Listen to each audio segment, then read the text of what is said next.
if you permit me just Okay, I was going to bring in Tunji here. Okay, go ahead. I think what he just said about separating administration from politics will be very difficult, especially since he is a democratic president. He has to play the game of politics. He has to go to the National Assembly to get them to pass some laws, repeal some laws. And that is a game of politics. You can't go there speaking administration. They won't listen. It has to be the game of politics. So it has to be the game of parties?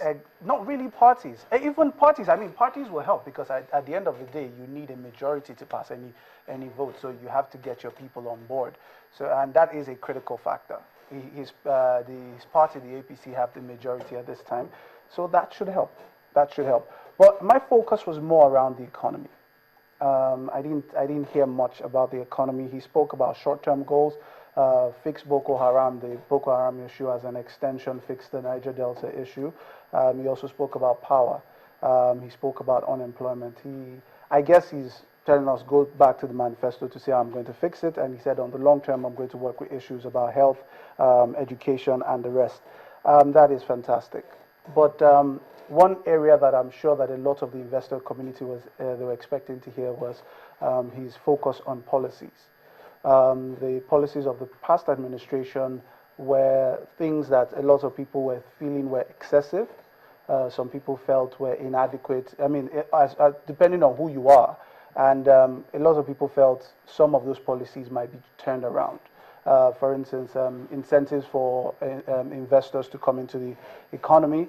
We heard a lot coming from Ngozi Okonjo-Iweala about the pioneer status to oil companies and waivers and the rest. I mean, I believe that a lot of the investor community were expecting to hear that, but I think he still has the opportunity to be able to address that going forward. But I think, give or take, the biggest issue that he did express was Boko Haram, which is, I think our biggest standing issue as it is right now, and he has been able to talk about that expressly. I think Nigeria can handle it. It's just been the way we've been handling it that has been the issue. Well, he also talked about reviving the mining of natural resources. That's a very key aspect of the economy that hasn't really been under 1% of GDP as we speak. The mines across the federation. I mean, you need to see the wide array of mineral resources we have in Nigeria. We have from diamond to gold to tin. I mean, so the metals, the non-metals, fantastic resource. And it's amazing that you have a very small sector actually going into harness this as a means of foreign exchange. You have all this, you have peasant miners, which is not very good because many of them have very crude ways of extracting the minerals, and many of them have actually put themselves at risk. But I mean, if we can open up this sector and start to point people in this direction, that is another major revenue earner for Nigeria. And it's not just there. We can look at agriculture. We can look at exporting our labor force in Nigeria. We see that happening with China. As it is, there are people who are in America who call their telco, and they're trying to speak to the, their call center, and they are rerouted to China. I mean, that just shows you how you can, harness your labor force and get them productive. We're 170 million people. They have wide areas that the president can use to create revenue for Nigeria. But the key issue is that speaking and doing are two different things. Okay, let me ask Maiwa this question. He talked about exporting our labor force. He was the same person that talked about a higher unemployment rate in the country. Yeah. Now he's talking about exporting the labor force. How large is the labor force that we're thinking of exporting, and how would that work? Yes, thank you very much. I begin to look at the various options that we have as a nation in terms of rapid progress in the direction of prosperity and all that, and I begin to consider the Nigerian labor force, as it were.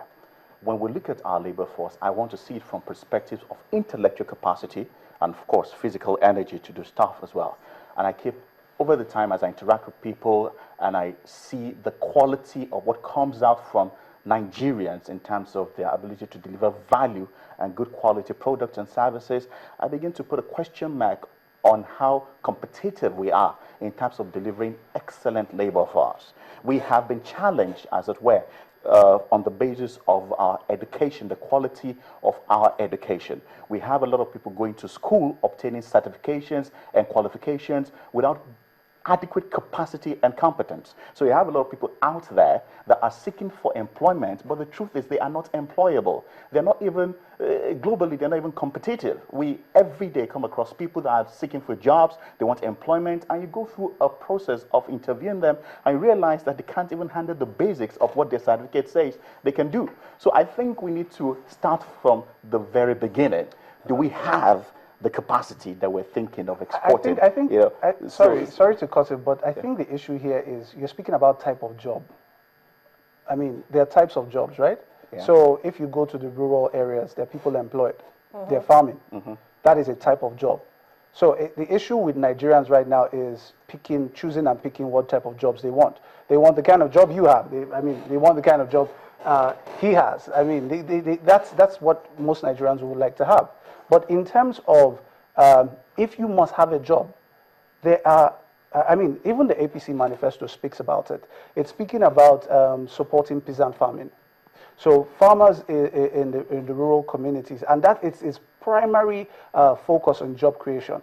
And if you read the APC manifesto, and it's believing that if we can fund this area, we can get people from the urban areas to go back to the rural areas to get jobs in terms of farming. The problem is, at the end of the day, by the time you do that, will they want to go back to those areas and get those jobs? No, we'll talk about the infrastructure there. Mr. Additional. Well, I was going to say that it shouldn't be limited to skilled labor force alone. You have skilled labor force, you have the unskilled labor force. In some of the advanced nations of the world, the unskilled are the most expensive. Yeah, true. And we only need to galvanize them here in Nigeria. We only need to encourage them and put little funds into their hands to be able to set up. But some will tell you that we've been doing that. I mean, we have NAPEP, we've been doing that for quite a while. Little funds in their hands, Yes. cash transfer programs, that has been going on for a while. Have we had the required follow-up? And the NDE was set up many years ago, and it fizzled out. We're not talking of a fire brigade approach. You do it in 1 or 2 years and you get off the field. No. There's a need for consistency. There's a need for continuity of programs so that you can feel it. Now, if you travel around, let's say you leave Nasarawa to Benue, to Jos area, or you travel to other parts of Ekiti, you will see heavy rocks here and there, right and left of the roads. And yet, Nigeria is likely to be one of the heaviest importers of granite from Italy, from China, from everywhere. So, I'm just supporting the last speaker but one, that it doesn't have to be limited to skilled labor. And we can get some of these things through. You have illegal miners everywhere. The question will be, he talked about infrastructure, about the pressure being on the adequate infrastructure we have on ground. Yes. He talked about infrastructure. Now, Tundi says we need to encourage them to return to the rural areas to get jobs. Before you get people to hold on. if you do not have the required skill, please No, take on I'm coming. Yes, Return to the rural areas where they can get unskilled labor jobs, Yeah. unskilled opportunities. But the question of infrastructure, he asked, would they be willing to go? Now, the question of infrastructure, that's where I'm coming back at you. Very, very key. Very key.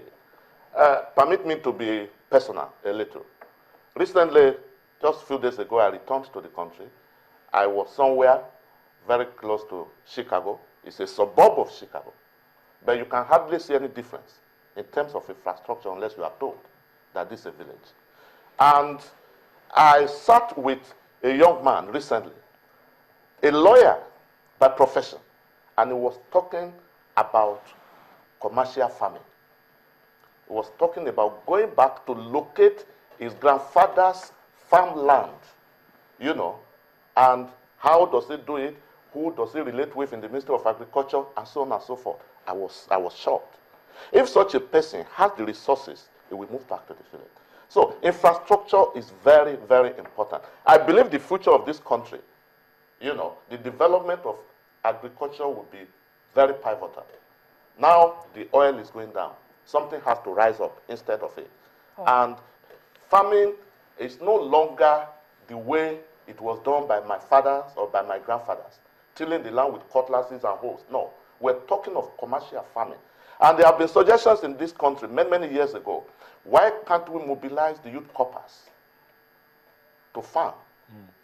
Provide all the necessary skills, encourage them with money instead of this 1,800 naira, or I don't know how much they pay now. But there is a need for concerted effort to get people who really are looking and are ready to do things in the 21st century mentality.